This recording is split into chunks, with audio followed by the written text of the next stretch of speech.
smuggling, and that is a very critical situation for the country. When you look at the economic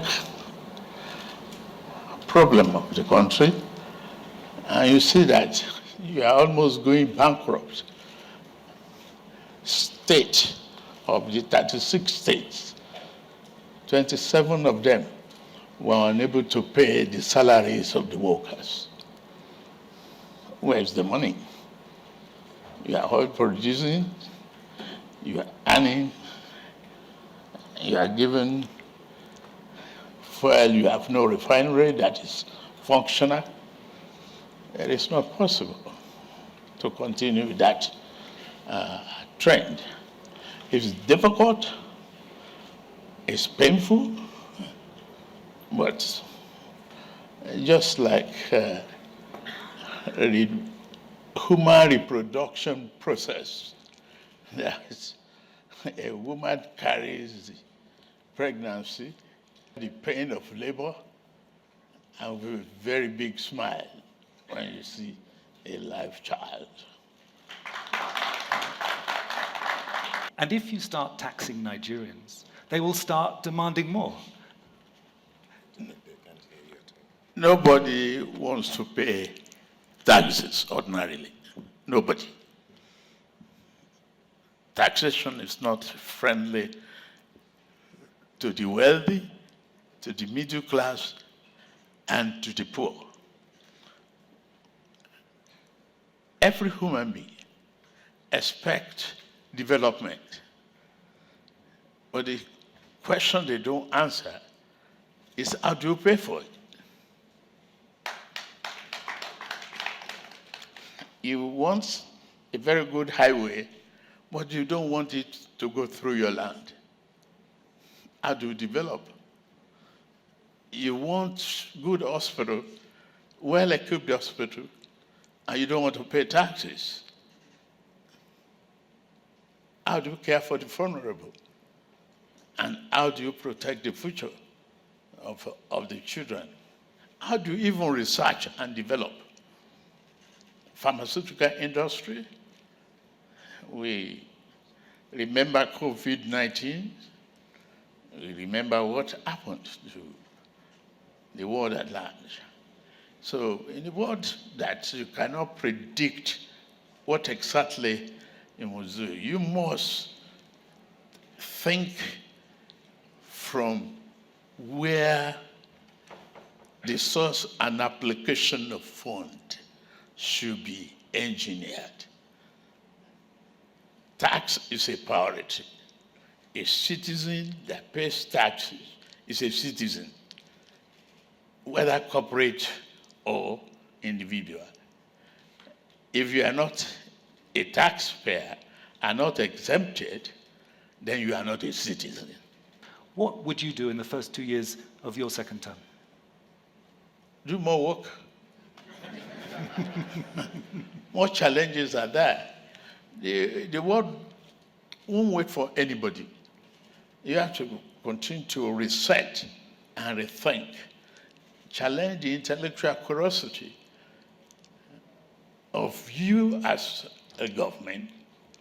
The philosophy I came with in governance is believing that the hallmark of a transformative leader is the ability to take decisions, do what you do at the time it has to be done on behalf of the people.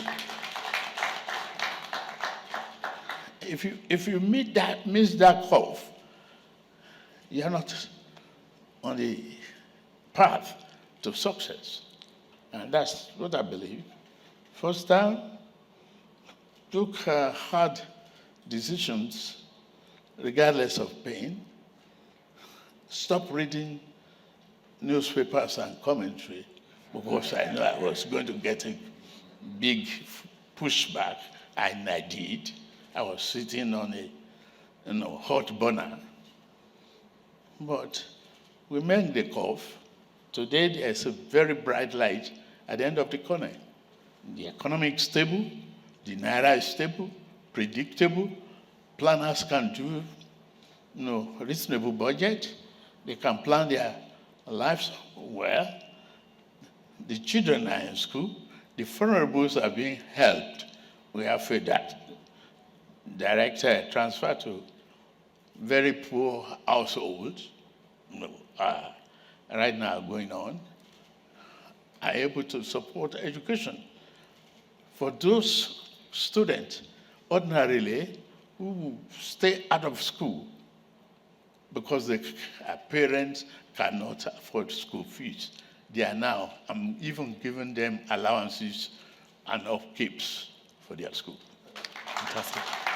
Is it consumers and citizens, or is it big business? Protection. I will remove the word protection. I'll classify it and say support. Mm-hmm. Support for the big business, for them to be able to make revenue and create the jobs necessary. For example, a Dangote, a Boa, and others. And how can I simulate the production process? Okay. I decided to be audacious with infrastructure. Things that if we planned 47 years, 45 years back, and they couldn't do. I embark upon that. Open 800 kilometers of waterfront road, Calabar Coastal Road, so that I can create opportunity for those who will stay in and enjoy tourism in Nigeria. It's a beautiful country if you know how to use it. That's one area. Then, what do I do with that roadwork?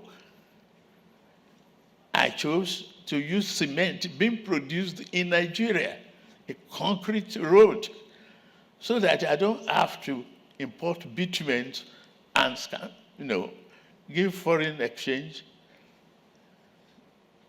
to a non-productive sector of the economy. The steel being used is made in Nigeria. So my philosophy is Nigeria first.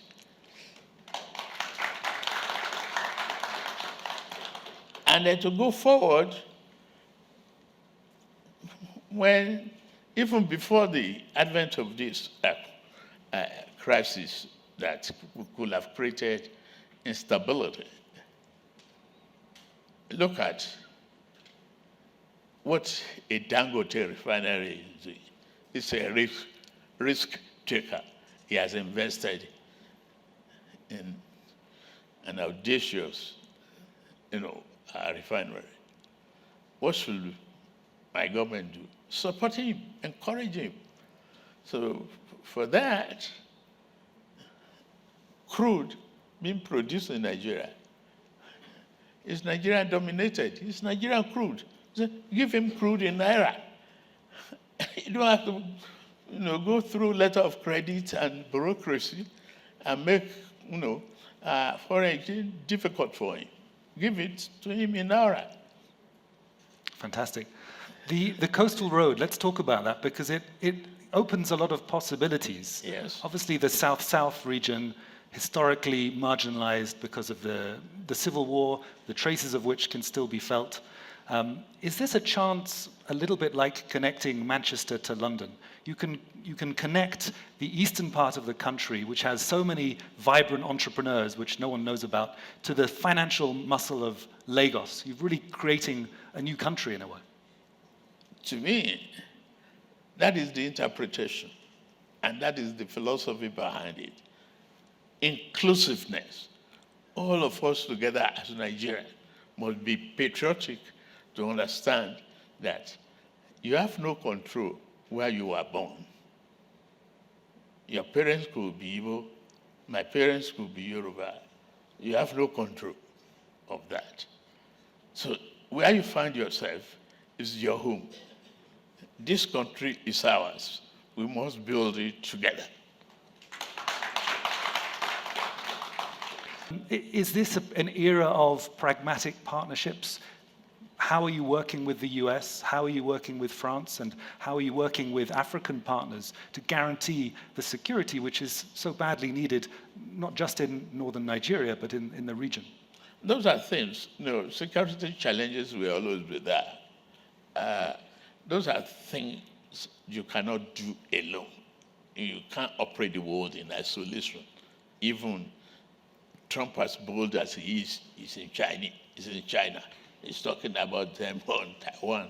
So who am I in Nigeria to say I will do it alone? I must embrace my neighbors. I must pursue pragmatic collaboration and partnership, which is very necessary to assist and make progress and enhance the security of life and properties of our people. And that is what is very, very necessary for the region. And in ECOWAS, Nigeria is a big brother. In Africa, we are the fat lady. We must sing the tune. We must sing the right tune for others to pay attention to. And that is what we are doing. There was a period, obviously, the intervention in Liberia, when people really sort of respected Nigerian military muscle. And as you say, you were considered the big brother in the region. I think maybe over the last decade, Nigeria has lost some of that diplomatic heft. How can we bring it back? It's there. It's there. People might think because the narrow path of the challenges that we face today, because it was an indoor program for us. We were hemmed in. Zaire in crisis. You have Sudan in crisis. We have stabilized West Africa to some extent. And it was a quick action for any intruder in Benin Republic. And I didn't waste time for that. I didn't even have to ask anybody. No, God. So you have to be quick and fast. Nigeria is still there. Collaboration with trainings and support. Yes, challenges will be always be there. There are troublemakers all over. And when you are making changes you are getting some people out of work or fog of corruption and all of that. You'll be challenged.